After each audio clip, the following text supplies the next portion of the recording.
Hello there, welcome to another round review, and today we are talking about the Creepy Syndrome. And this is an anthology horror game. So that means there's a base plot that kind of intertwines the other little plots. The base plot here is you're going to a psychiatrist and you're having a session, and I think he's telling you these stories, which there are four of them. The four stories are pretty varied from one another. So, like, there's one about a woman who's having this ongoing nightmare and she doesn't know why, and you slowly unravel, like, what's the meaning behind it. And then you also have one about a cop investigating a cult. All the stories are rather short. They did catch my interest for that short time. I wanted to see where was it going exactly and how would it end. And I can say I was pretty much satisfied with all of them. It's nothing like whoa, mind blowing, but it entertained me of what was there. I will say though that the ending to the main base game was just like what this is just it's kind of corny. But like like I said, the other four stories are fine. It's just the base endings I thought was kind of corny. I won't spoil it, but yeah. Not only are the stories different, but when it comes to gameplay and visuals, it's pretty different as well. Such as the one about the dream I talked about. It's the visuals kind of remind me of a like Game Boy, and the gameplay is like a first person, I guess, dungeon crawler or something like that. You just keep going forward, you solve some puzzles. There's even a point where you actually fight something and you gotta like time your attacks and everything. So it's kind of like that. And then you have the detective story that looks like a Atari or Commodore 64 game, and it's like an adventure game. You go around, search houses.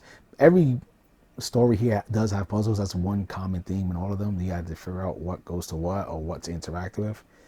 But yeah, you go around, figure out stuff, and the violence is actually pretty good. Like, even though the cop one is Atari looking, there's a lot of freaking blood in the game. Like, wow. And like, you do have to like dodge, I guess, zombies.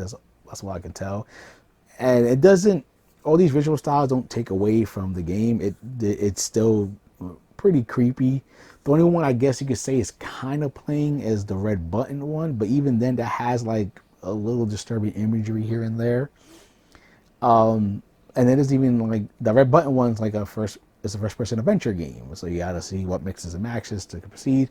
And then it's Nocturne, which is you see a lot these days on like gamings and everything, like an old school 2D game where you gotta hide from a creature, and then when the creature gets you, it's actually a pretty cool visual effect. So yeah, like it was fun seeing what they did next. They kind of always wanted me to go like, ooh, like wow, how this one's gonna look or how this one's gonna look and play. Like it catches my interest that way. So you're always introduced to something a little new. You don't get bored. So yeah, overall, I enjoyed my time with this. There's not much else to say. This game is really short, like maybe an hour, because each story is probably like 12, 15, 20 minutes, really pushing. But I say it's more common 12 to 15 minutes each story. And even though it's short, I still was looking forward to each story, and I was enjoying myself along the way. In replay value, each story has two different outcomes, which leads to a totally different ending as well for the base story. So you could run through this game twice if you really want to. I got the good ending in my first run. It's pretty obvious what's the good route, so you're most likely don't have to look up a guide or anything like that. So if you're into like anthology horror and you like gaming, this is definitely worth your time, and it's pretty cheap. I think I paid like $4 for it, and it was a fun little horror anthology experience. So hope you didn't mind my ramble, and for gamer's sake, keep gaming.